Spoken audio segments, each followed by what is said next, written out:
Chapter 1. Investment versus Speculation, Results to be Expected by the Intelligent Investor. This chapter will outline the viewpoints that will be set forth in the remainder of the book. In particular, we wish to develop at the outset our concept of appropriate portfolio policy for the individual, non-professional investor. Investment versus speculation. What do we mean by investor? Throughout this book, the term will be used in contradistinction to speculator. As far back as 1934, in our textbook Security Analysis, we attempted a precise formulation of the difference between the two, as follows: an investment operation is one which, upon thorough analysis, promises safety of principal and an adequate return. Operations not meeting these requirements are speculative. While we have clung tenaciously to this definition over the ensuing 38 years, it is worthwhile noting the radical changes that have occurred in the use of the term investor during this period. After the great market decline of 1929 to 1932, all common stocks were widely regarded as speculative by nature. A leading authority stated flatly that only bonds could be bought for investment. Thus we had them to defend our definition against the charge that it gave too wide scope to the concept of investment. Now our concern is of the opposite sort. We must prevent our readers from accepting the common jargon which applies the term investor to anybody and everybody in the stock market. In our last edition, we cited the following headline of a front-page article of our leading financial journal in June 1962, "Small investors bearish, they are selling odd lots short." In October 1970, the same journal had an editorial critical of what it called reckless investors, who this time were rushing in on the buying side. These quotations well illustrate the confusion that has been dominant for many years in the use of the words investment and speculation. Think of our suggested definition of investment given above, and compare it with the sale of a few shares of stock by an inexperienced member of the public, who does not even own what he is selling, and has some largely emotional conviction that he will be able to buy them back at a much lower price. It is not irrelevant to point out that when the 1962 article appeared, the market had already experienced a decline of major size, and was now getting ready for an even greater upswing. It was about as poor a time as possible for selling short.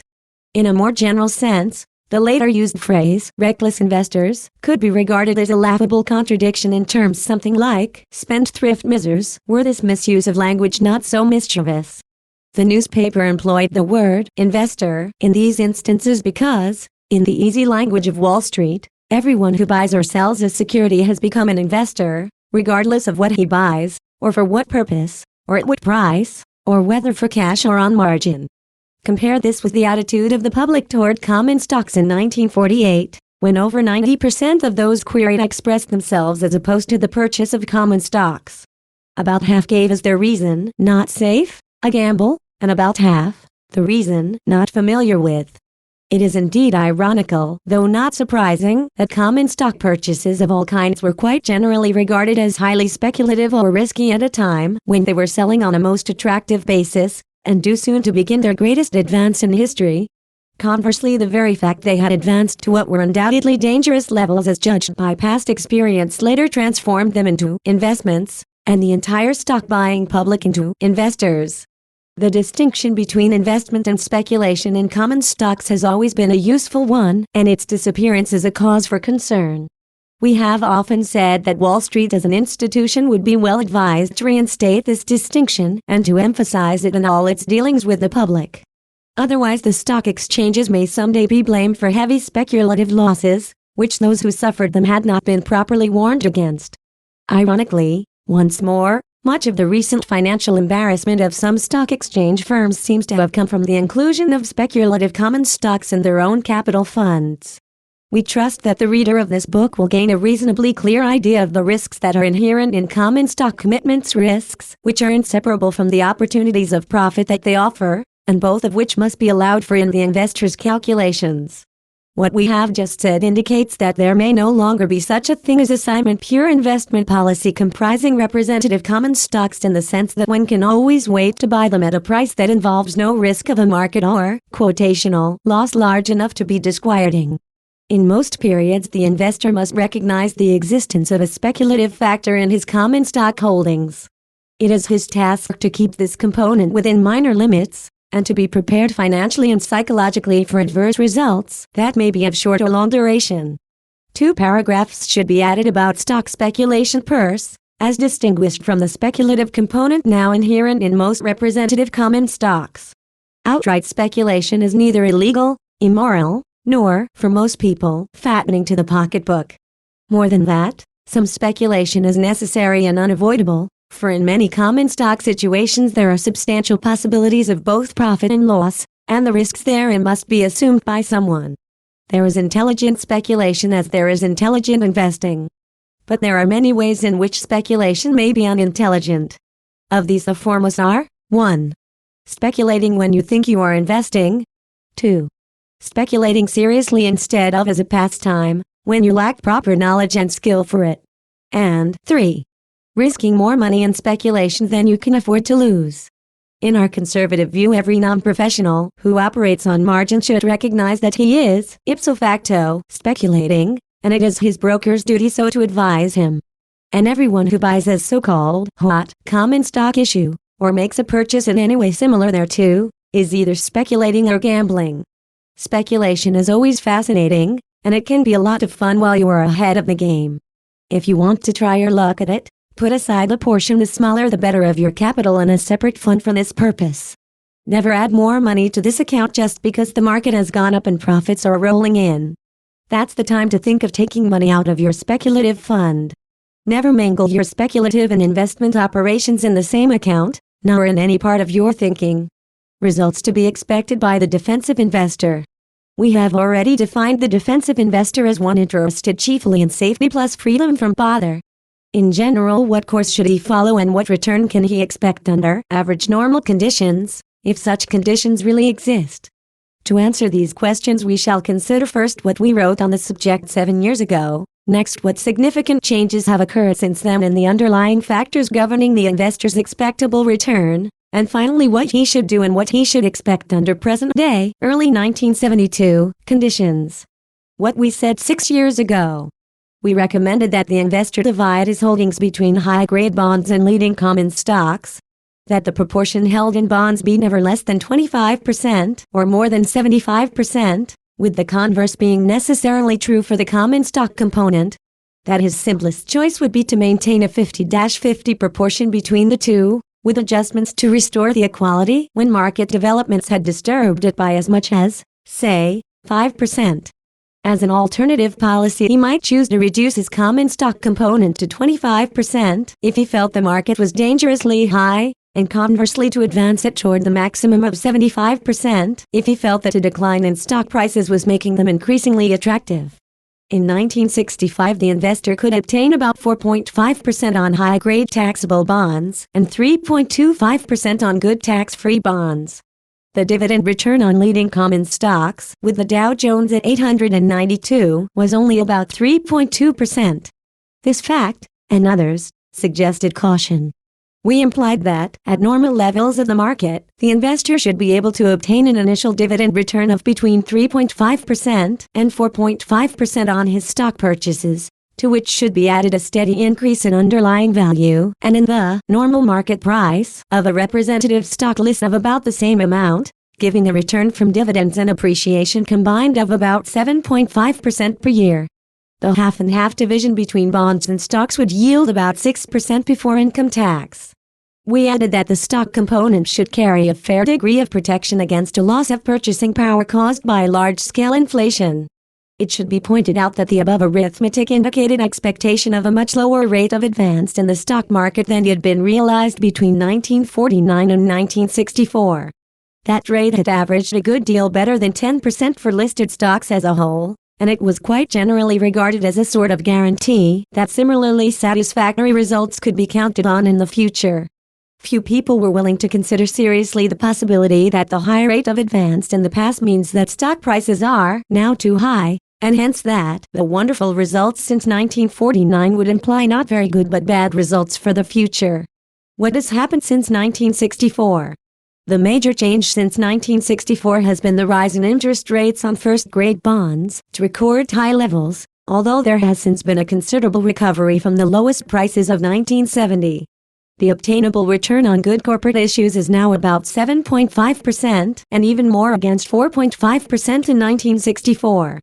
In the meantime, the dividend return on Dow Jones-type stocks had a fair advance also during the market decline of 1969 to 70. But as we write, with the Dow at 900, it is less than 3.5% against 3.2% at the end of 1964. The change in going interest rates produced a maximum decline of about 38% in the market price of medium-term, say 20-year, bonds during this period. There is a paradoxical aspect to these developments. In 1964 we discussed at length the possibility that the price of stocks might be too high and subject ultimately to a serious decline. But we did not consider specifically the possibility that the same might happen to the price of high-grade bonds. Neither did anyone else that we know of. We did warn, on page 90, that a long-term bond may vary widely in price in response to changes in interest rates. In the light of what has since happened, we think that this warning with attendant examples was insufficiently stressed. For the fact is that if the investor had a given sum in the Dow Jones at its closing price of 874 in 1964, he would have had a small profit thereon in late 1971. Even at the lowest level, 631, in 1970, his indicated loss would have been less than that shown on good long-term bonds.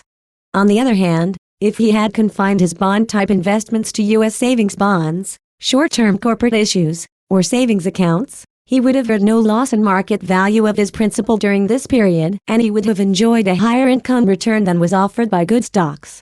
It turned out, therefore, that true cash equivalents proved to be better investments in 1964 than common stocks, in spite of the inflation experience that in theory should have favored stocks over cash. The decline in quoted principal value of good longer-term bonds was due to developments in the money market, an abstruse area which ordinarily does not have an important bearing on the investment policy of individuals. This is just another of an endless series of experiences over time that have demonstrated that the future of security prices is never predictable. Almost always bonds have fluctuated much less than stock prices, and investors generally could buy good bonds of any maturity without having to worry about changes in their market value. There were a few exceptions to this rule, and the period after 1964 proved to be one of them. We shall have more to say about change in bond prices in a later chapter. Expectations and policy in late 1971 and early 1972. Toward the end of 1971, it was possible to obtain 8% taxable interest on good medium-term corporate bonds, and 5.7% tax-free on good state or municipal securities. In the shorter-term field, the investor could realize about 6% on U.S. government issues due in 5 years. In the latter case, the buyer need not be concerned about a possible loss in market value, since he is sure of full repayment, including the 6% interest return, at the end of a comparatively short holding period.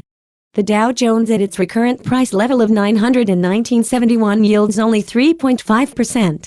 Let us assume that now, as in the past, the basic policy decision to be made is how to divide the fund between high-grade bonds, or other so-called cash equivalents, and leading Dow Jones-type stocks. What course should the investor follow under present conditions, if we have no strong reason to predict either a significant upward or a significant downward movement for some time in the future? First, let us point out that if there is no serious adverse change, the defensive investor should be able to count on the current 3.5% dividend return on his stocks and also on an average annual appreciation of about 4%. As we shall explain later, this appreciation is based essentially on the reinvestment by the various companies of a corresponding amount annually out of undistributed profits. On a before-tax basis, the combined return of his stocks would then average, say, 7.5%, somewhat less than his interest on high-grade bonds. On an after-tax basis, the average return on stocks would work out at some 5.3%. This would be about the same as is now attainable on good tax-free medium-term bonds. These expectations are much less favorable for stocks against bonds than they were in our 1964 analysis. That conclusion follows inevitably from the basic fact that bond yields have gone up much more than stock yields since 1964. We must never lose sight of the fact that the interest and principal payments on good bonds are much better protected and therefore more certain than the dividends and price appreciation on stocks. Consequently, we are forced to the conclusion that now, toward the end of 1971, bond investment appears clearly preferable to stock investment. If we could be sure that this conclusion is right, we would have to advise the defensive investor to put all his money in bonds and none in common stocks until the current yield relationship changes significantly in favor of stocks. But of course we cannot be certain that bonds will work out better than stocks from today's levels. The reader will immediately think of the inflation factor as a potent reason on the other side.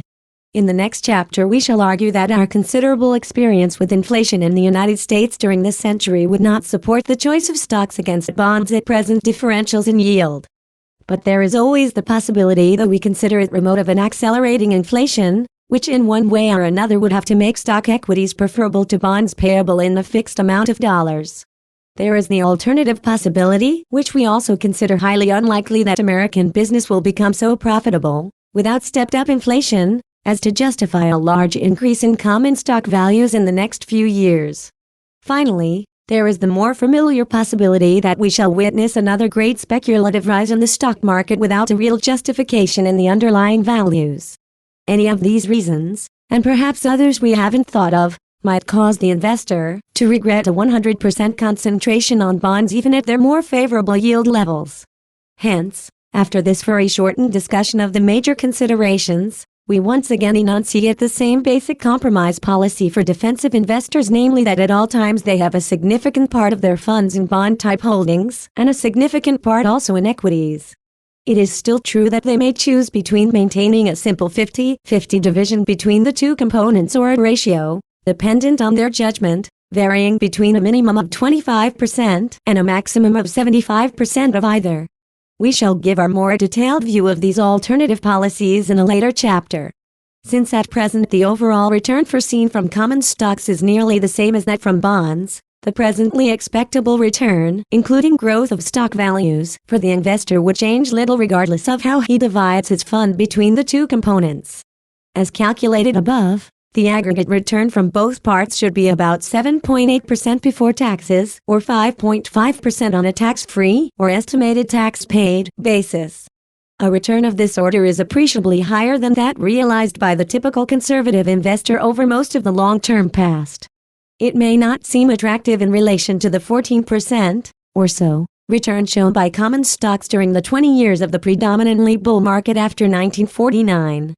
But it should be remembered that between 1949 and 1969 the price of the Dow Jones had advanced more than fivefold while its earnings and dividends had about doubled. Hence the greater part of the impressive market record for that period was based on a change in investors' and speculators' attitudes rather than in underlying corporate values. To that extent it might well be called a bootstrap operation.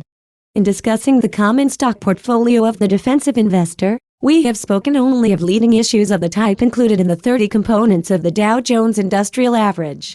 We have done this for convenience, and not to imply that these 30 issues alone are suitable for purchase by him. Actually, there are many other companies of quality equal to or excelling the average of the Dow Jones list. These would include a host of public utilities, which have a separate Dow Jones average to represent them. But the major point here is that the defensive investor's overall results are not likely to be decisively different from one diversified or representative list than from another, or more accurately that neither he nor his advisors could predict with certainty whatever differences would ultimately develop. It is true that the art of skillful or shrewd investment is supposed to lie particularly in the selection of issues that will give better results than the general market. For reasons to be developed elsewhere, we are skeptical of the ability of defensive investors generally to get better than average results, which in fact would mean to beat their own overall performance. Our skepticism extends to the management of large funds by experts. Let us illustrate our point by an example that at first may seem to prove the opposite. Between December 1960 and December 1970, the Dow Jones advanced from 616 to 839, or 36%. But in the same period the much larger Standard & Poor's weighted index of 500 stocks rose from 58.11 to 92.15, or 58%. Obviously the second group had proved a better buy than the first. But who would have been so rash as to predict in 1960 that what seemed like a miscellaneous assortment of all sorts of common stocks would definitely outperform the aristocratic 30 tyrants of the Dow? All this proves, we insist, that only rarely can one make dependable predictions about price changes, absolute or relative. We shall repeat here without apology, for the warning cannot be given too often that the investor cannot hope for better than average results by buying new offerings, or hot issues of any sort, meaning thereby those recommended for a quick profit. The contrary is almost certain to be true in the long run.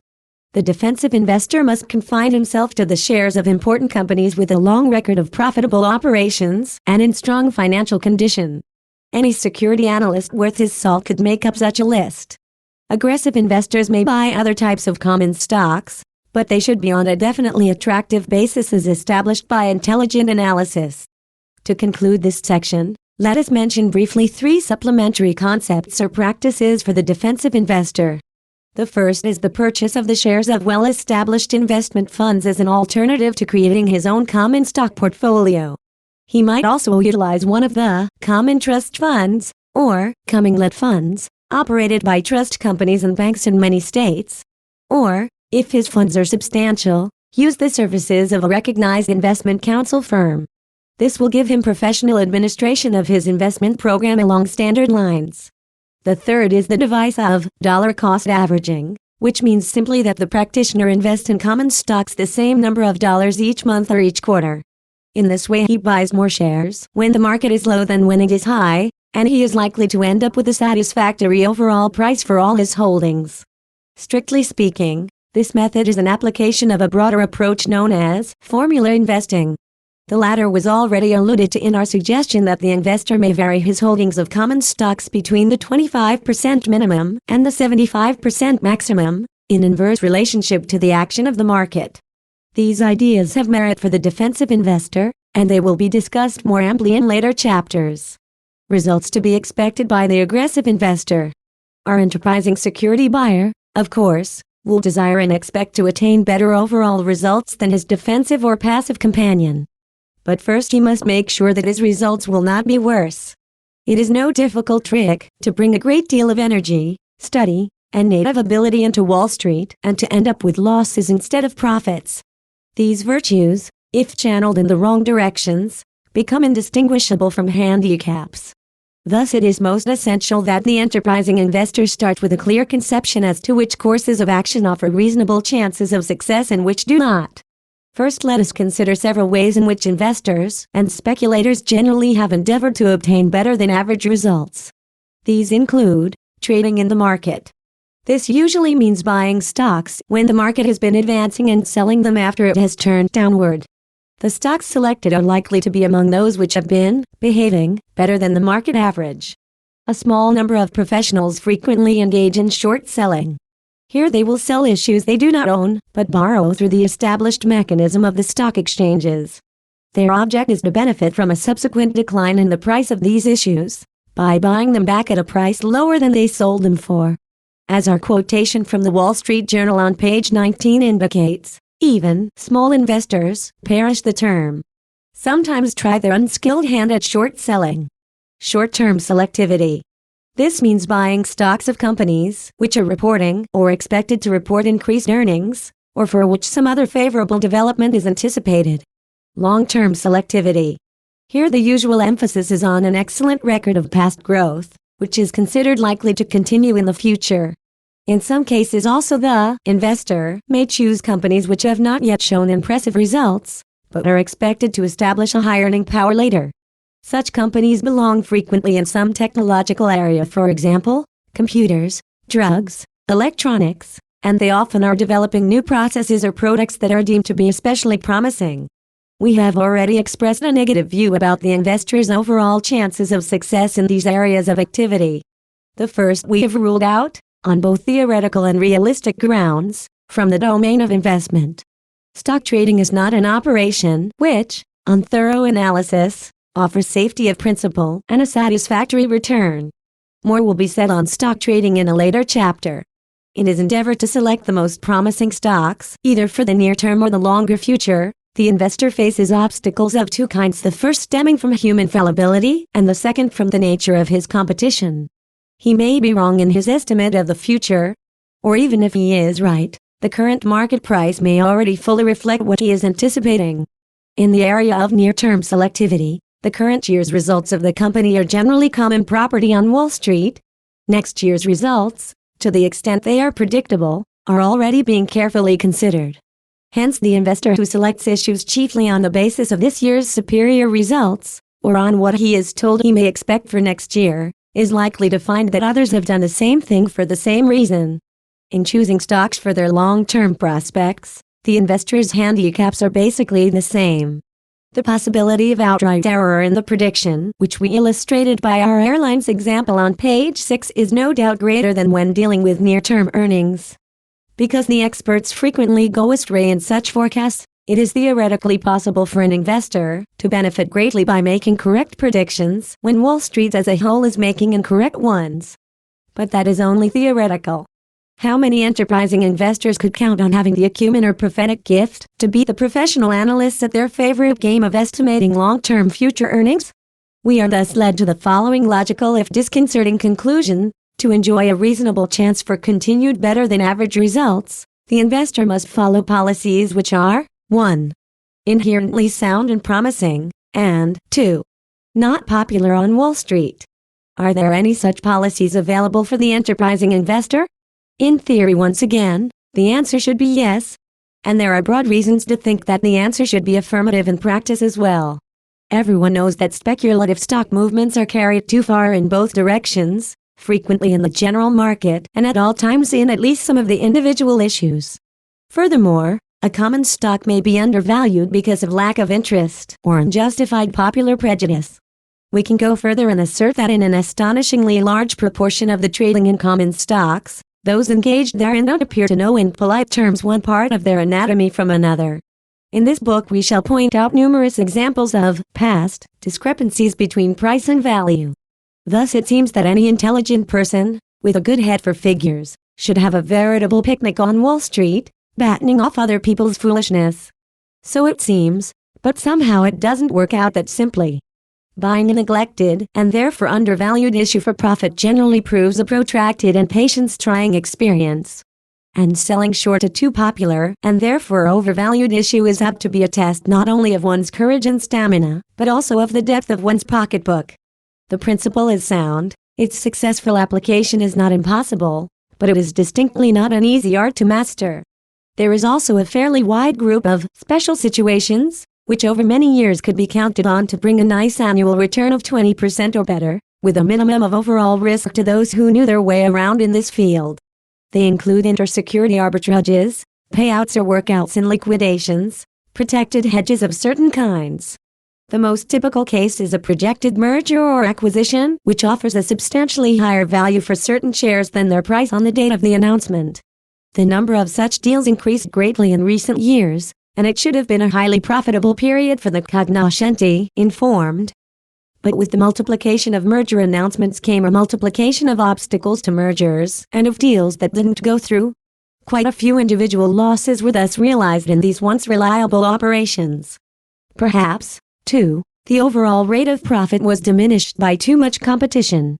The lessened profitability of these special situations appears one manifestation of a kind of self-destructive process akin to the law of diminishing returns, which has developed during the lifetime of this book. In 1949 we could present a study of stock market fluctuations over the preceding 75 years, which supported a formula based on earnings and current interest rates for determining a level to buy the Dow Jones below its central or intrinsic value, and to sell out above such value. It was an application of the governing maxim of the Rothschilds, buy cheap and sell dear. And it had the advantage of running directly counter to the ingrained and pernicious maxim of Wall Street that stocks should be bought because they have gone up and sold because they have gone down. Alas, after 1949 this formula no longer worked. A second illustration is provided by the famous Dow theory of stock market movements, in a comparison of its indicated splendid results for 1897 to 1933 and its much more questionable performance since 1934. A third and final example of the golden opportunities not recently available, a good part of our own operations on Wall Street had been concentrated on the purchase of bargain issues easily identified as such by the fact that they were selling at less than their share in the net current assets, working capital, alone, not counting the plant account and other assets, and after deducting all liabilities ahead of the stock. It is clear that these issues were selling at a price well below the value of the enterprise as a private business. No proprietor or majority holder would think of selling what he owned at so ridiculously low a figure. Strangely enough, such anomalies were not hard to find. In 1957 a list was published showing nearly 200 issues of this type available in the market.